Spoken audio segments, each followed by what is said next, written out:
What's going on, everyone? You are looking at my squat session from earlier this week. I think it was like Wednesday or something, so like 2 days ago.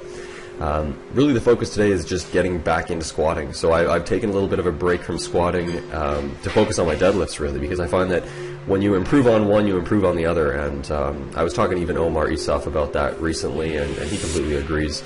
And it really shows. I mean, I backed off of deadlifting to do squats, and I hit new squat PRs. I backed off of squatting to do deadlifts, and I hit new deadlift PRs. So, you know, one definitely translates to the other. It's a very similar type of muscle that's being used for both movements. So the work today was really to focus on just maintaining tightness, staying tight in the hole, and just really trying to improve on my depth, because I find that I often hit parallel. Sometimes I go just below, but I'd really like it to be like a no-brainer sort of call for anyone in competition. I mean, I want them to see the depth and go, "Yep, he hit it. Let's count the lift." So, you know, I want to be sure of that. So, loading up 315 for another working set. Oh, sorry, warm-up set, and this is 315 for 3, beltless. And yeah, I'm actually trying on new, not knee sleeves, but just their little straps, like Patella Straps, and I'll put it up on the screen here. They're basically just to help with your patella tendon, because on my right knee I tend to, I don't know what it is, but something just acting up with my patella there, and it might have something to do with quad tightness or hamstring tightness, but I'm going to keep working at it. But these patella tendon straps definitely helped, and I was pretty pleased to use them. So this is a working set. That was just 365. This looks like it's 385, and I think I got this for 3 if I'm not mistaken. Other than that, the session went pretty well. You know, strength-wise I felt okay. And I'm actually just going to start doing both my lifts, deadlifts and squat, on the same day, and do one as an accessory to the other. So when I'm doing deadlifts, I'll do like pause squats afterwards, or I'll do front squats. And then when I'm doing squats, I'll do like pause deadlifts, or I don't know, conventional deadlifts versus sumo deadlifts, or I'll do block pulls, or I'll do, you know, rack pulls if I'm doing them in the squat rack. Just going to do all the different variations, and it's almost like a conjugate method of training, because I'm going to focus on my weak points, but you know, I think it'll work out. Here's one of my top set. Actually, this is the top set. 425 for a single. Depth looked okay. It could have been a little bit better, to be honest, but it was a new PR, and I'm going to take it.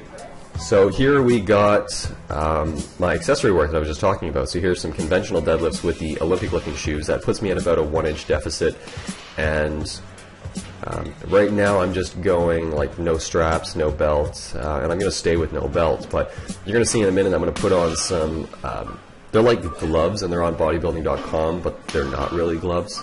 I'll put them up on the screen so you can take a look at them. But I find that they help with, first of all, preventing my calluses from ripping. And second of all, they actually give a little bit more thickness to the bar.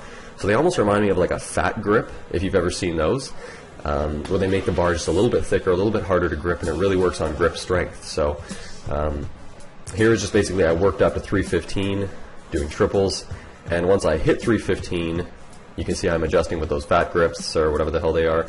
And now I'm doing paused deadlifts with 2 pauses, one below the knee, one above the knee. And what that's actually helping do is just at those mechanical disadvantage points during the conventional deadlifts. For instance, you can see there, boom, boom, bang. So it helps maintain tightness in your back and your lats, maintaining that neutral spine throughout those mechanical disadvantage points. And I find it's going to actually help quite a bit going forward.